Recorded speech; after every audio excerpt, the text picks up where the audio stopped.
Who would be the top 10 running backs of the upcoming season? Let's dive into it. At number 10, I got Bucky Irvin. Last season, Irvin had over 1,100 yards and 8 touchdowns, and that's only while starting in 3 games. I believe he'll get more carries this season and should increase his production. At number 9, I got Aaron Jones. Jones had over 1,100 yards with 5 touchdowns. He had a solid year last year with Sam Darnold at QB. With McCarthy taking over this year, I expect the Vikings to lean on the run. Jones, if healthy, could have a big year.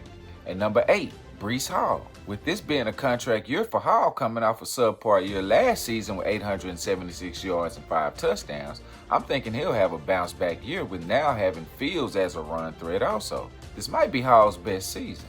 At number 7, Kyren Williams. Williams had 1,300 yards and 14 touchdowns last season. It's also a contract year for him, so look for him to have a big year.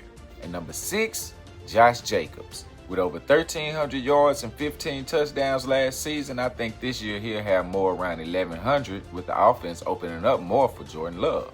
At number 5, Bijan Robinson. Bijan had over 1,400 yards and 14 touchdowns last season. I think he'll be around those same numbers this coming season. With Penix taking over, I think the Falcons will lean more towards the run game, giving Bijan an opportunity to have another big year. At number 4, I got Jonathan Taylor. Taylor had over 1,400 yards and 11 touchdowns. With the quarterback situation in Indy, I'm sure the Colts really don't have a choice but to lean on the run, unless Daniel Jones end up having like a Sam Darnold type of year. At number 3, Jahmyr Gibbs. No Ben Johnson? No problem.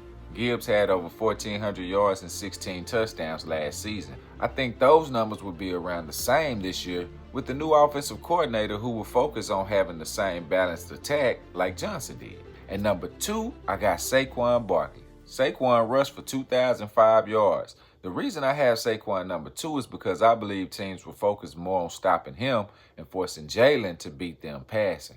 And at number 1, I got Derrick Henry. Last season, Henry rushed for over 1,900 yards, had 16 touchdowns, and that was his first year with the team. This year, with a better grasp of the offense, I think this year will be very similar. Can't stack the box because the passing game with Hopkins added will be deadly. Having Lamar as a threat just makes it even easier for Henry.